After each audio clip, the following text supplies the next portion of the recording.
अस्सलाम वालेकुम वरहमतुल्लाहि वबरकातुहू। दोस्तों, आउं आहियां अली हसन अब्बासी। किताब आहे कलोड़ा दौरे हुकूमत 1681 ईस्वी खां 1783 ईस्वी।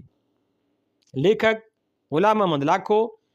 छापो अवल साल 2004 ईस्वी, छापो ॿियूं साल 2021 ईस्वी। छपराईंदड़ सिंधी साहत घर, हैदर चौक, गाॾी खातो, हैदराबाद, सिंध। गुज़ारिश कंदो हलां त काल्ह मां अर्ज़ु कयो त हीअ किताब 463 सिफ़नि ते मुश्तमिल आहे, पर काल्ह पहिरीं क़िस्त में मूं जेको पब्लिशर नोट, पेश लफ़्ज़, मुक़दमो ऐं तस्वीरुनि जो तफ़सील पेश कयो आहे, उहे 54 पेज इन खां अलावा आहिनि। क़िस्त ॿी, बाब पहिरियों, सिंध ते हिकु नज़र। जेतोणीकि असांजे हिन तहक़ीक़ी मुताले जो तालुक़ु 18वीं सदी ईस्वीअ सां आहे, तॾहिं बि मुनासिबु थींदो त मुख़्तसर तरह सां सिंध जी सुञाणप कजे ऐं पोइ उहो ॾिसिजे त हीउ मुल्क कहिड़नि मरहलनि ऐं हालतुनि मां गुज़री उन ख़ानदान जे हथ हेठि आयो जिन खां पोइ कलोड़ा ख़ानदान हुकूमत जी वाॻ वरिती। सिंध नालो मीर अली शेर खान कलोड़नि जे दौर में थी गुज़रियो। पाण लिखे थो, सिंध ते उहो नालो हाम बिन नूह अलैहिस्सलाम जे पुटु हिंद जे भाउ सिंध जे नाले पुठियां पियल आहे। हीअ सॼी ज़मीन जे 61 मुल्कनि मां 43 मुल्क जो नालो आहे। तोहफ़त अल किराम सिफ़ो 2, मुतरजम मखदूम अमीर अहमद, सिंधी अदबी बोर्ड, 1976 ईस्वी। मशहूर अंग्रेज़ मुहक़िक़ रिचर्ड बर्टन टालपुरनि जे राज जे ख़ात्मे वक़्तु लिखियो हो त हिन इलाइक़े खे यूनानी सिंधुमान, प्राचीन हिंदू सिंधु देश, अरब जाग्राफी नवीस सिंध ऐं संदसि हाणोका रहवासी सिंधु जे नाले सां सॾींदा आहिनि। सिंध ऐं सिंधु माथिरीअ में वसंदड़ क़ौमूं। सिफ़ो 3, मुतरजिम मोहम्मद हनीफ़ सिद्दीकी, सिंधी अदबी बोर्ड, हैदराबाद, साल 1971 ईस्वी। मौजूदा दौर में डॉक्टर लाल बख्श नाइच ऐं जामोट हाजी ख़ान मोहम्मद चाचड़ सिंधी हज़रत संद जे हवाले सां सिंध जे ज़ातियुनि ऐं कबीलनि बाबति कमु करे रहिया आहिनि। उन जो मतिलबु त तारीख़ जे मुख़्तलिफ़ दौरनि में सिंधु जो नालो जुदा जुदा तरह पुकारियो थियो वियो। अचो त कुझु वधीक तशरीह करे नाले जी असलियत ते ग़ौर करियूं। जदीद दौर में मुहक़िक़नि हिन मसइले ते घणो ग़ौर कयो आहे। भेरूमल महरचंद आडवाणी लिखे थो त हीउ नालो सिंधु नदीअ तां पियो आहे। संस्कृत में सिंधु माना वॾो दरिया या समुंड। फाज़िल मुहक़िक़ सिंध लफ़्ज़ जो बुण बुनियाद हिन रीति ॾिनो आहे। सिंधु असल में सेंध आहे जंहिंजी माना आहे वहण। उन करे सिंधु माना उहा नदी जेका सदाईं वहे। क़दीम सिंध सिफ़ो 43, सिंधी अदबी बोर्ड, हैदराबाद, 1957 ईस्वी। लैम्बर्क हिन ॾस में कुझु वज़ाहती अंदाज़ में लिखे थो, सिंध जंहिंजो सही उचार सिंधु आहे, सो इब्तिदा में उन नदीअ जो नालो आहे जंहिंखे उलहंदड़ मुल्कनि में इंडस सॾियो वञे थो। हीउ ग़लति उचार उन करे क़ाइमु रहियो जो सिकंदर आज़म जे साथियुनि संदसि काहुन जे तज़किरनि में कतब आंदो हो ऐं उहो पोइ आम इस्तेमाल में अची वियो। Sindh journal introduction सिफ़ो 1, Sindhi Adabi board, 1975 ईस्वी। लैम्बर्क ऐं भेरूमल जी राय साॻी ॾिसिजे थी। भेरूमल जी तहक़ीक़ खे जदीद दौर में घणी अहमियत हासिल थी। डॉक्टर मुमताज़ हुसैन पठान बि साॻी राय रखे थो। Doctor Mumtaz Hussain Pathan history of Sindh Arab period सिफ़ो 26, सिंधी अदबी बोर्ड, 1978 ईस्वी। अरब दौर में हिंद ऐं सिंध जी घणी सफ़ाई थी वई। जॾहिं अरब मुसनिफ़नि वाज़िह तौर ते हिंद ऐं सिंध जो अलॻि अलॻि ज़िक्र कयो। जाग्राफियाई सूरत हाल सिंध जो मुल्क क़ब्ल अज़ इस्लाम निहायत वसी एराज़ीअ ते पखिड़ियल हो। सिंध जी पहिरीं तहरीरी तारीख़ चचनामा में सिंध जे सरहदुनि जो पतो पवे थो। हिन किताब मूजिबि ओभर में कश्मीर, ओलह में मकरान, ॾखिण में समुंड ऐं देबल ऐं उत्तर में केकाना ऐं करदान जबल ताईं सिंध जूं हदूं पखिड़ियल हुयूं। मिर्ज़ा कलीज बेग दी चचनामा सिफ़ो 11, सिंध क्लासिक, साल नामालूम। मीर मासूम बखरी हिन ॾस में वधीक चिटाई करे थो। उभरंदे तरफ़ खां कश्मीर ऐं कनूज, उलहंदे तरफ़ खां मकरान ऐं अरबी समुंड जे किनारे, ॾखिण खां सूरत बंदर ऐं देव बंदर ऐं उत्तर तरफ़ खां कंधार, सेस्तान, कोहे सलमान, कुर्दान ऐं केकानान जी सरहदुनि ताईं हुयूं। तारीख़ मौसूमी सिफ़ो 44-45, मुतरजम मोहम्मद अमीर अहमद, सिंधी अदबी बोर्ड 1959 ईस्वी। सिंध जे क़दीम जाग्राफीअ बाबति मीर अली शेर तफ़तुल कराम जी राय बि साॻी मीर मासूम तां वरितल ॾिसिजे थी। ही सरहदूं राय ख़ानदान ऐं ब्राह्मण दौरे हुकूमत में हुयूं। सन 93 हिजरी 712 ईस्वी में अरबनि मुल्क ते हमिलो कयो ऐं सिंध बनू उमया जे तसलुत हेठि अची वई। अरब दौर में 712 खां 1010 ईस्वी सिंध जी वुसअत में घणी घटिताई थी। मुल्तान जो कंहिं वक़्तु सिंध जो हिसो हो सो अलॻि थी वियो ऐं पंहिंजी जुदागाना बादशाहत जो बुनियादु रखियाईं। History of Sindh Arab period सिफ़ो 371 खां 383। सूमरनि जे ज़माने में सिंध जूं हदूं कॾहिं मुल्तान ऐं उच ताईं रहियूं त कॾहिं सेवण ताईं महदूद थियूं थिए। अलबत्ता समन जामन जे दौर में 1351 ईस्वी खां 1520 ईस्वी सिंध जे सरहदुनि में उच, लस ॿेलो ऐं सिब्बी शामिल रहिया। M.H. Panhwar the chronological dictionary of Sindh नक्शो सिफ़ो 368 1983 ईस्वी। अरगून ऐं तुरखान ऐं मुग़ल दौर 1520 ईस्वीअ खां 1737 ईस्वी सिंध जे सरहदुनि लाइ गैर मुस्तहकम ज़मानो गुज़रियो। हिन दौर में सिंध जे इंतिज़ामी वंड विरछ करे जुदागाना रियासतुनि ऐं परगिणनि खे पैदा करे सिंध जी मुल्की हदुनि खे ख़तमु कयो वियो। तारीख़ मज़हर शाहजहानी सिफ़ो 107 सिंधी छापो साल 1979 ईस्वी। कलोड़नि जी हुकूमत जे ओज वारे ज़माने में मुल्क जे हदुनि में पखेड़ आई। अलबत्ता आख़िरी कलोड़नि खां ॻच इलाइक़ा हथनि मां निकिरी विया। पोइ बि मोरखनि वटि हीअ ॻाल्हि तस्लीम शुदा आहे त कलोड़नि मक़ामी माण्हू हुजण करे सिंध जे सरहदुनि तरफ़ तवजो ॾिनो। हिन दौर जे सरहदुनि ऐं मुल्की हदुनि बाबति मुफ़सिल बहस ईंदड़ बाबनि में कयो वेंदो।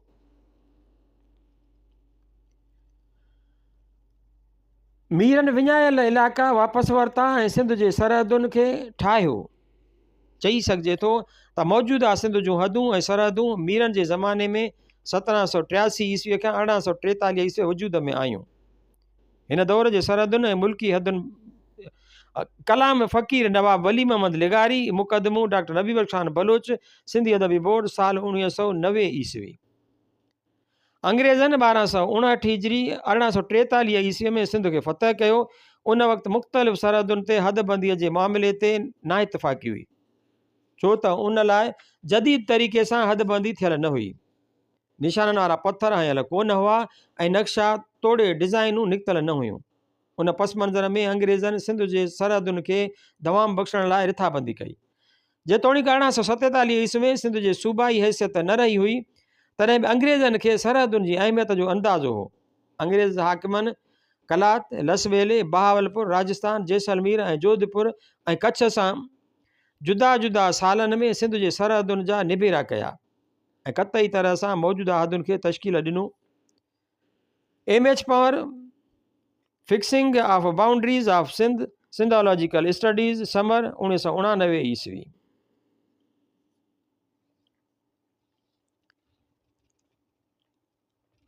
मौजूदा सिंध जे सरहदुनि खे हिन रीति चिटो करे सघिजे थो। ओलह उत्तर में बलूचिस्तान जो सूबो, उत्तर में पंजाब जो सूबो, ओभर में राजस्थान हिंदुस्तान ऐं ॾखिण में ऋण कच्छ गुजरात हिंदुस्तान ऐं अरबी समुंड आहे। सिंध जी सरासरी ड्रेग उत्तर खां ॾखिण 360 मील ऐं सरासरी वेकर ओलह खां ओभर 170 मील आहे। विरहाङे वक़्तु सिंध जी कुल पखेड़ 59,166 चौरस मील हुई। Doctor Mumtaz Hussain Pathan history of Sindh Arab period सिफ़ो 27 सिंधी अदबी बोर्ड 1978 ईस्वी। वन यूनिट टुटण महिल 1970 ईस्वी सिंध जे पखेड़ ऐं मेलाप जदीद तरीक़े सां हिन रीति बीठी आहे। उत्तर खां ॾखिण ड्रेग 579 किलोमीटर, ओभर खां ओलह वेकर 442 किलोमीटर ऐं कुल पखेड़ 1,40,915 चौरस किलोमीटर आहे।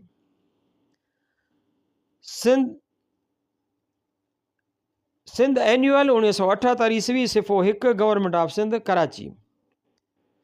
सिंध हिन वक़्तु पाकिस्तान जो हिकु सूबो आहे ऐं उनजो तख़्तगाह कराची आहे।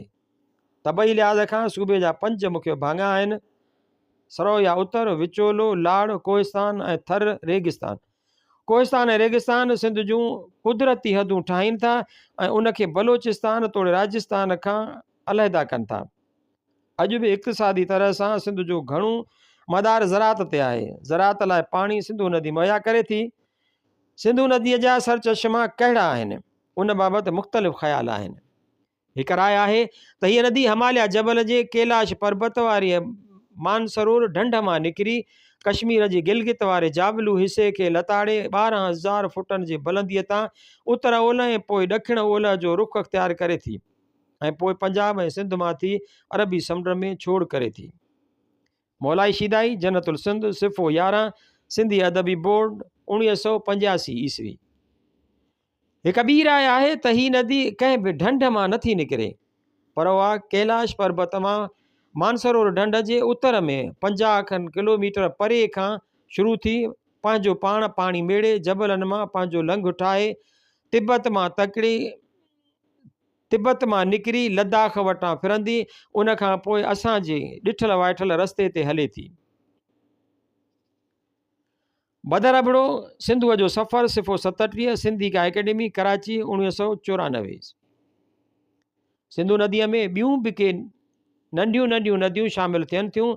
पेशावर सरहद सूबे में काबिल नदी बि हिन में अची पवे थी।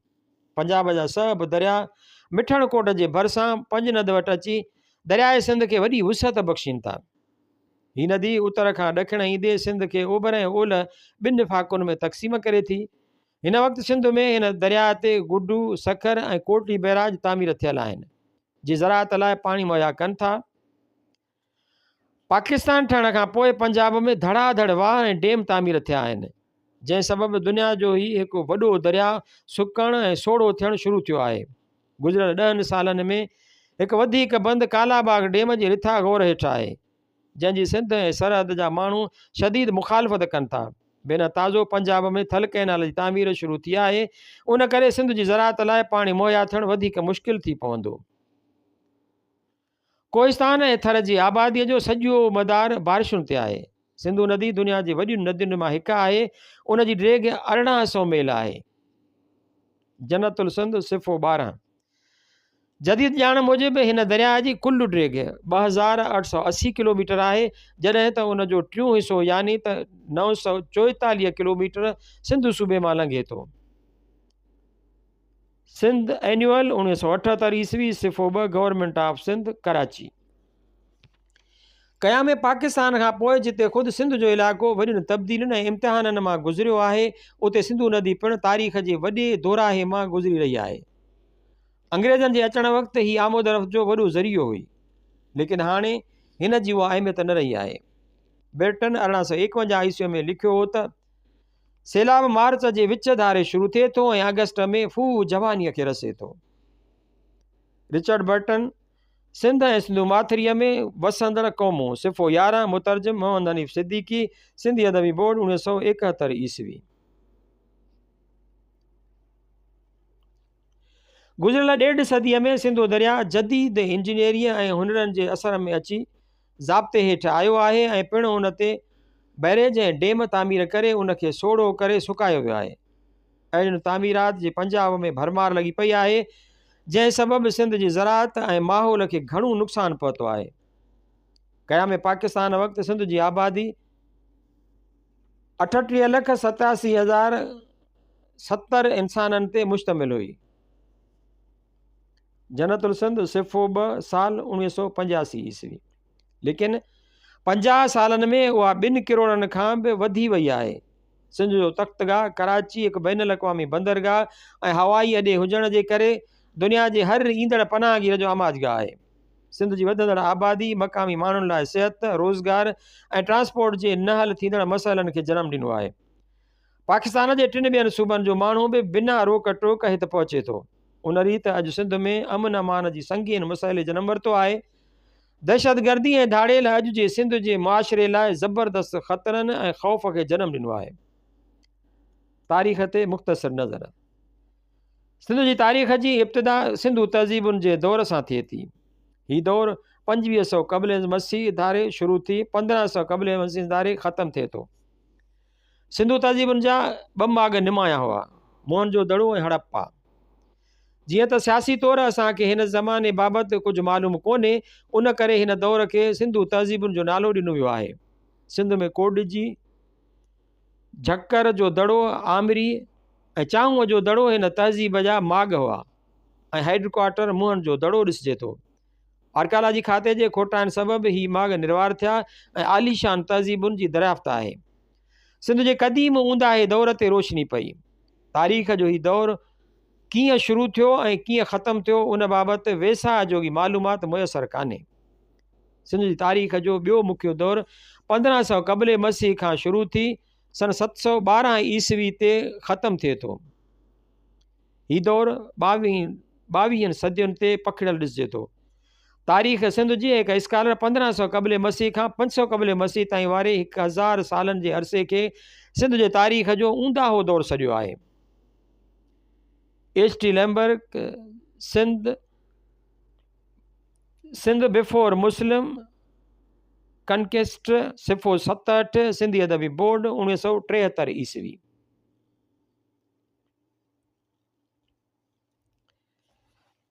हिकु राय आहे त सिंधू तहज़ीबुनि जे ख़ात्मे में आर्यन अहम किरदारु अदा कयो। मोरखनि आर्यन खे नीम वहशी कबीलनि सां ताबीर कयो आहे। आर्यन जे हमलनि, फतूहात ऐं हाकिमियत जे करे मक़ामी आबादी ॾखण हिंदुस्तान ॾे लॾ पलाण कई। हीउ उहो दौरु आहे जॾहिं सिंधूअ किनारे वेद लिखिया विया ऐं वेदनि वारे धर्म खे हिते बि शोहरत मिली। हिन दौर जे पुॼाणीअ धारे राणी दैसला ऐं बादशाह जयरथ जो ॾसु मिले थो। राणी सिंध में हिंदू मत खे पखेड़ण लाइ हिंदुस्तान खां सवीं हज़ारे ब्राह्मण मज़हबी प्रचार वास्ते घुराए वरिता हुआ। साॻियो किताब सिफ़ो 70। सिंध जो ज़िक्र महाभारत में निमाया तौरु मिले थो, लेकिन रामायण में उनजो ज़िक्र न हुजण जे बराबरि आहे। सिवी, शोस्तान, सेविस्तान, उच्च, अलोर ऐं हिंगलाज मुख्य तहज़ीबी मर्कज़ ॾिसजनि था। सन 900 क़ब्ले मसीह धारे मनुशास्त्र जे फ़लसफ़े हितां जे मुआशिरे खे ऊंच नीच में तक़सीम करे छॾियो। मौलाई शिदाई तारीख़ तमदन सिंध सिफ़ो 58 खां 74 सिंध यूनिवर्सिटी प्रेस हैदराबाद 1959 ईस्वी। मुआशरती बरबरियत जे ओज में कुदरत गौतम बुद्ध खे जनम ॾिनो। बुद्ध धर्म जे प्रचार सां मनुशास्त्र जे नुक़सानदा क़ाइदनि ऐं पॉलिसियुनि खे धकु लॻो। गौतम पंहिंजे सिर सिंध में आयो हो। अॼु सिंध में गौतम जो को पोइलॻ त न रहियो आहे, पर संदसि अलामतूं ऐं उञाण अञा सुधो मौजूदु आहिनि, जिन में नवाबशाह ज़िले में ठुल मीर रुकन वॾी अहमियत रखे थो। Henry Cousens the antiquities of Sindh सिफ़ो 98-99 ऑक्सफोर्ड यूनिवर्सिटी प्रेस कराची 1975 ईस्वी। लैम्बर्ग संस्कृत खां पोइ ॿुध दौर में पाली ज़ुबान जी अहमियत ॿुधाए थो। हिन दौर में नंढो खंड 7 मुल्कनि में तक़सीम थियल हो ऐं उन वक़्तु सिंध खे सोवीरा सॾींदा हुआ। हिते जो बादशाह भारता ऐं संदसि गादी रावरका जे नालनि सां किताबनि में महफ़ूज़ आहे। सिंध बिफोर मुस्लिम कंटेस्ट सिफ़ो 71। हिन दौर में ॾखिण ओभर सिंध ते जैन धर्म जा असरात पिया जे अॼु सूधो क़ाइमु आहिनि। सन 518 क़ब्ले मसीह में दारा जे लश्कर स्काइलेक्स जे क़यादत में सिंधू माथिरीअ ते काह कई ऐं 1.5 साल जे अरसे खां पोइ उन ते ज़ाब्तो आंदो, लेकिन ईरानी कब्ज़ो घणो वक़्तु न हली सघियो ऐं हीउ मुल्क तमामु जल्द मक़ामी हाकमनि जे कब्ज़े में अची वियो, जिन बाबति सिकंदर आज़म जे तज़किरनि मवाद छॾियो आहे। जे हिन यूनानी फातिह जे सिंधू माथिरीअ जे हमले वक़्तु सन 325 क़ब्ले मसीह धारे बादशाह सां गॾु सिंध में आया हुआ। सिकंदर जो हमलो, फतूहात ऐं खून ख़राबो घणो जटरा करे न सघिया। सिंध जो इलाइक़ो सुतत पोइ मुख़्तलिफ़ ख़ानदाननि जे वर चढ़ियो। मौर्या, यूनानी बाख्तरी, सथेन, परथेन ऐं पोइ सासानियुनि हिन ख़िते ते हुकूमत कई, पर संदन पेर खुपी न सघिया। नौशेरवान पाण सिंध ते हमले आवर थियो ऐं राय ख़ानदान वारनि संदसि मातहती क़बूल कई।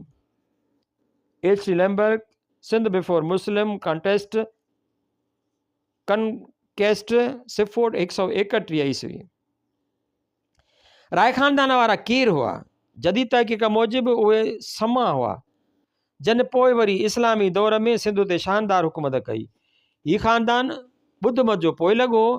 संदन तख़्तगाह अरोड़ जो ख़ूबसूरत शहर हो। हिन ख़ानदान अटकल रुए 550 ईस्वीअ खां 652 ईस्वीअ ताईं हुकूमत कई। संदन कुल 5 हाकिम थिया। राय देवाइज, राय सहेरस अव्वल, राय साहसी अव्वल, राय सहेरस दोम, राय साहसी दोम। तहफ़तुल कलाम सिंधी तर्जुमो सिफ़ो 9-10।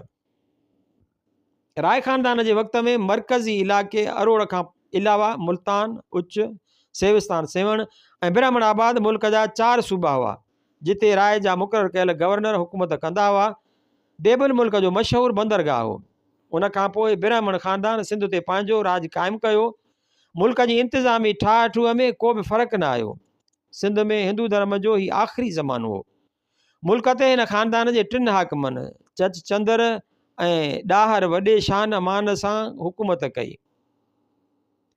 तव्हांजो 93 हिजरी 712 ईस्वीअ में अरबनि सिंध ते हमिलो कयो। राजा ॾाहर लड़ाई कंदे मारिजी वियो ऐं रफ़्तार रफ़्तार अरब हावी थींदा विया। मिर्ज़ा कलीज बेग द चचनामा सिफ़ो 143 ईस्वी 143। सिंध जे फतुहात जो सहरो मोहम्मद बिन कासिम ते सूंहे थो। हीउ बनु उमैया ख़ानदान जो मोकिलियल एवज़ी हो।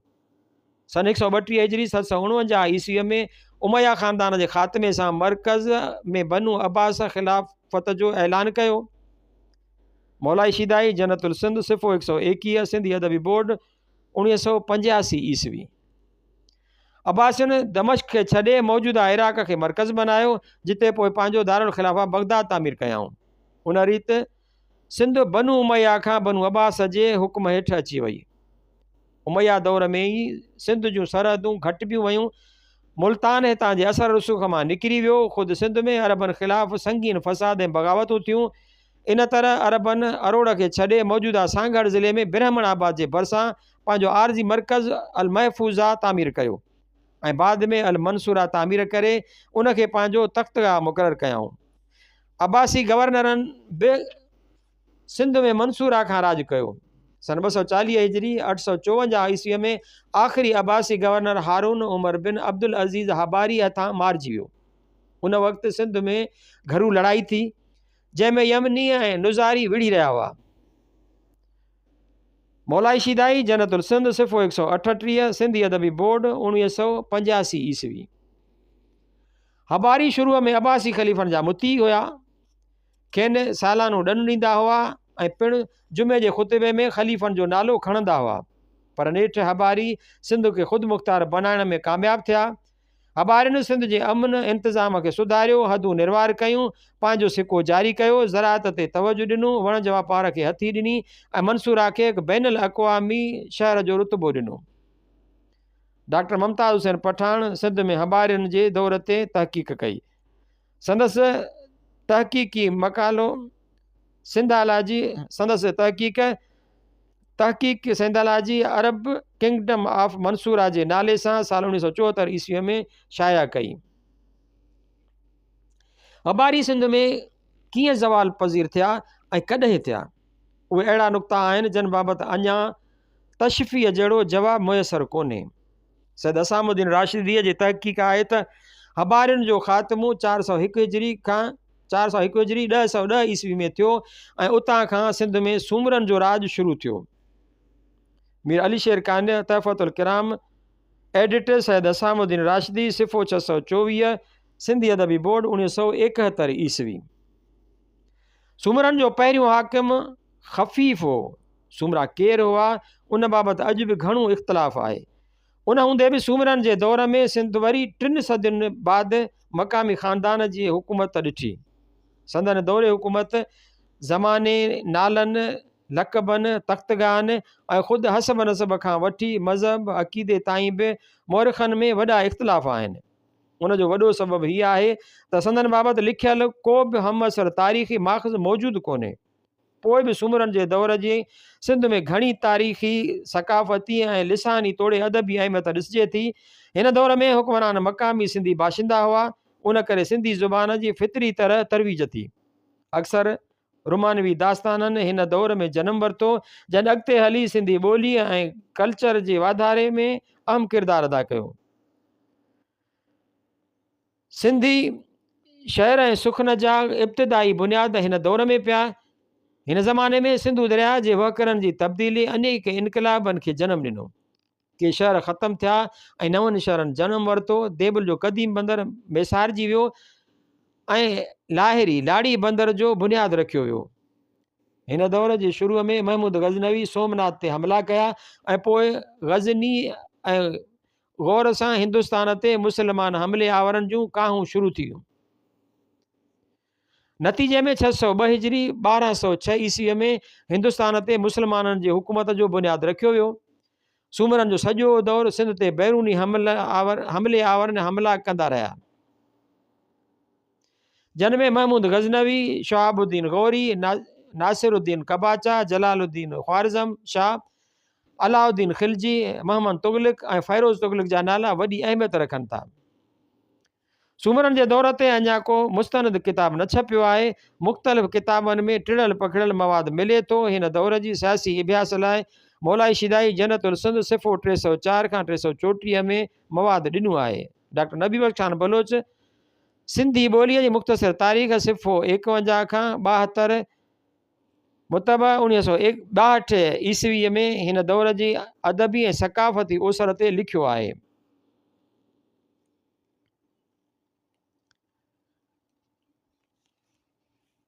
इन सॼी माजरा में बि सूमरनि जी बादशाही बरक़रार रही। सन 602 हिजरी 1206 ईस्वीअ में उच में नासिरुद्दीन कबाचा जी हुकूमत क़ाइमु थी, जंहिं बखर ताईं पंहिंजे कब्ज़े खे तोसीअ ॾिनी। हिन दौर में सिंध में फ़ारसी इल्मु अदब जा बुनियाद पिया। सिंध जे हिंदू दौर ऐं अरब फ़तूहात ते हिकु अरबी किताब मौजूदु हो। हीअ किताब सन 613 हिजरी 1216 ईस्वीअ में अली बिन हामिद कूफ़ी फ़ारसीअ में तर्जुमो कयो ऐं उन जो नालो चचनामा मशहूरु थियो। जनतुल सिंध सिफ़ो 258 खां 264। सन 750 हिजरी 1351 ईस्वीअ में सूमरनि जी जाइ समनवर थी। समूह मक़ामी सिंधी कबीलो हो, जंहिंजो ज़िक्र अरब फ़तूहात जे ज़मन में बि मिले थो। समूह कबीलो इब्तिदा में सूमरनि जो दरबारी हो ऐं पोइ हुकूमत जो मालिक थियो। फ़ैरोज़ुद्दीन उनड़ हिन ख़ानदान जो पहिरियों हाकिम थियो, जंहिं ॼाम जो लक़ब अख़्तियार कयो। शुरूअ में मोहम्मद तुगलक ऐं पोइ फ़ैरोज़ तुगलक समन ॼामनि खे हमलनि जो शिकार बनायो। फ़ैरोज़ तुगलक 790 हिजरी 1388 ईस्वीअ में फ़ौत थियो। तॾहिं हिंदुस्तान जो शिराज़ो मुंतशिर थियणु शुरू थियो।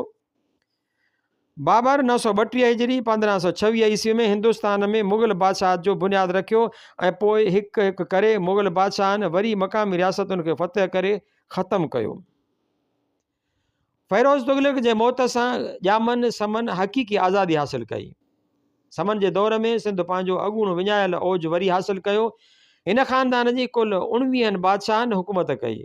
जाम फ़ैरोज़, जाम तमाची, जाम सलाहुद्दीन, जाम संजर, जाम सिकंदर ऐं जाम निदो कुझु अहम ऐं मशहूरु हुक्मरान थी गुज़रिया। संदन तख़्तगाह इब्तिदा में सामोई ऐं पोइ ठठो बणियो। ठठो पोइ बैन अक़वामी अहमियत अख़्तियार करे वियो ऐं सदियुनि ताईं सिंध जो तख़्तगाह रहियो। मुअरखनि जाम निदे जी वॾी वाखाण कई आहे। हिन जी साराह में सिंधु तोड़े हिंद जा तारीख़दान यकज़ुबान आहिनि। मकलीनामा हाशिया सिफ़ो 9293 अज सैयद हसामुद्दीन राशिदी 1967 ईस्वी। बखर, टल्टी, सेवण, नसरपुर ऐं सन ॿिया अहम इल्मी तिजारती ऐं वापारी मर्कज़ ॾिसजनि था। सिंध जे सरहदुनि खे इस्तेहकाम मिलियो ऐं उच, सिबी ऐं लस ॿेलो उन में शामिलु थिया। समन ॼामनि ओड़े पाड़े जी रियासतुनि सां सुठा तालुकात क़ाइमु कया, जिन में कश्मीर, मुल्तान, गुजरात ऐं खानदेश जो ज़िक्र करे सघिजे थो। सिंधी शाइरी वधीक पुख़्ती थी निर्वार थी। कुझु मक़ामी सिंधी आलमनि फ़ारसी शहर चयो, लेकिन कंहिं बि पकी पुख़्ती तसनीफ़ जो ॾस न मिलियो आहे। नामवर महक़क़ M.H. पंवर हिन दौर जो अहातो कंदे लिखियो आहे त असीं सिंधी मुस्लमाननि खे तालीमी इदारनि जे सरबराहनि, लेखकनि, शाइरनि, दरवेशनि, बहादुरनि, हुकूमती अमलदारनि ऐं वापारियुनि जे शकल में ॾिसूं था। उहे वापारी मुल्क तोड़े मुल्क खां ॿाहिरि वापारु कंदा हुआ। उन जो मतिलबु त उहे उन वक़्तु मुआशी तरह सां ख़ुशहाल हुआ। फ़ौजी तौर ते बि उहे एतिरो ताक़तवर हुआ जो बूलान लक खां शाह बेग अरगून जे मंगोल लश्कर खे बि भॼाए कढियो हुआ। उन वक़्त ताईं सिंधी फ़ौजी क़ुवत खे वधंदे 1.5 सदी गुज़री चुकी हुई। M.H. पंवर जो मक़ालो heroic struggle of Sindh against feudalism, Sindhological studies, summer 1979 ईस्वी। उनजो मतिलबु त समन जामन जे दौर में हर ॿधी छोड़ीअ जो मालिक सिंधी माण्हू हो, पंहिंजी हुकूमत, पंहिंजो राजभाग ऐं पंहिंजो सिक्को। सन 914 हिजरी 1508 ईस्वी में जामनिदो गुज़ारे वियो। संदसि वफ़ात समन जे ख़ात्मे जो अमल शुरू थी वियो। उन बाद जाम फ़ैरोज़ बादशाह बणियो। हीउ आख़िरी जाम साबित थियो। सन 927 हिजरी 1520 ईस्वी में शाह बेग अरगुन ठटे ते हमिलो कयो। इन रीति सिंध जी तारीख़ जे हिकु सोनहरे दौर जो ख़ात्मो थी वियो। हिन समय वधीक तफ़सील ईंदड़ बाब में अची रहिया आहिनि। क़याम पाकिस्तान खां पोइ सैयद हसामुद्दीन राशिदी, डॉक्टर रियाज़ुल इस्लाम, डॉक्टर नबी बख्श खान बलोच ऐं M.H. पंवर मुख़्तलिफ़ रुखनि खां जामन समन ते इल्मी तहक़ीक़ कई। राकम पहिरियों भेरो हिन सॼे दौर ते पेराइती कमु करण जी कोशिशि कई ऐं हिकु किताबु समन जी सल्तनत नाले सां तयारु कयो। हीउ किताबु Pakistan study centre Sindh university 1987 ईस्वी में ऐं ॿियो भेरो सिंधी अदबी बोर्ड 1996 ईस्वीअ में शाया कयो।